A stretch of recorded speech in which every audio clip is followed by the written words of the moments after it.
Kalau bicara tentang pada beberapa pemilihan pilkada nanti, ada berapa sih pemilih yang ada di Jawa Barat ini? Kalau kita lihat hasil pemilu terakhir, jumlah pemilih kita ya yang terdaftar di daftar pemilih tetap itu mencapai 35,7 juta gitu.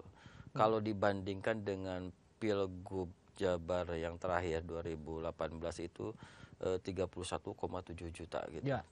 Artinya dalam 5 tahun itu mengalami peningkatan yang signifikan gitu ya.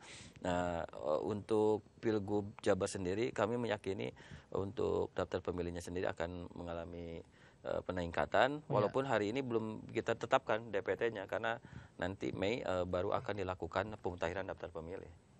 Oke, artinya Mei ya. Kang Hedi, berbicara soal pemilih, Kang Hedi, saya agak yang menarik nih soal pemilih pemula. Nah, kalau dari persentase dari setiap tahunnya ini trennya bertambah atau gimana? Ya, untuk komposisi pemilih pemula memang mengalami peningkatan. Betul. Di pemilu 2024 terakhir, komposisi pemilih pemula itu 50% lebih gitu. Hampir 52% itu adalah pemilih muda gitu ya.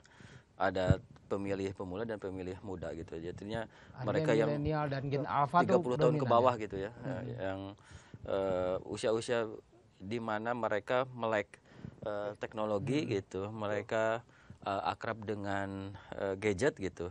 Tentu berbeda dengan generasi baby boomer gitu, cara pendekatan, cara memahami dinamika politiknya pun berbeda. Oleh karena itu pada saat sosialisasi tentu kami juga harus menggunakan pendekatan yang berbeda terhadap sesuai dengan karakteristik calon pemilihnya. Gitu. Kira-kira ada program khusus yang untuk meningkatkan partisipasi pemilih pemula dalam pilkada tahun ini?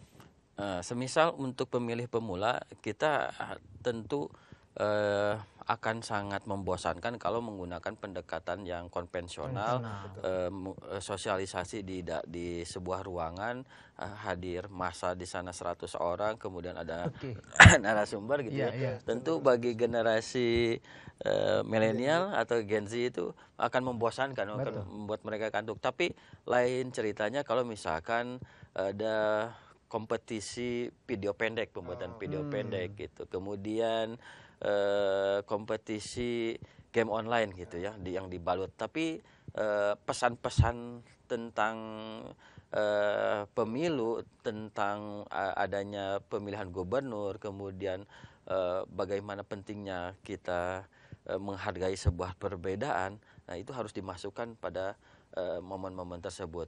Nah ini yang mungkin termasuk juga kampanye di media sosial yang harus kami lebih tingkatkan ya, ketimbang kampanye sosialisasi dengan cara-cara konvensional.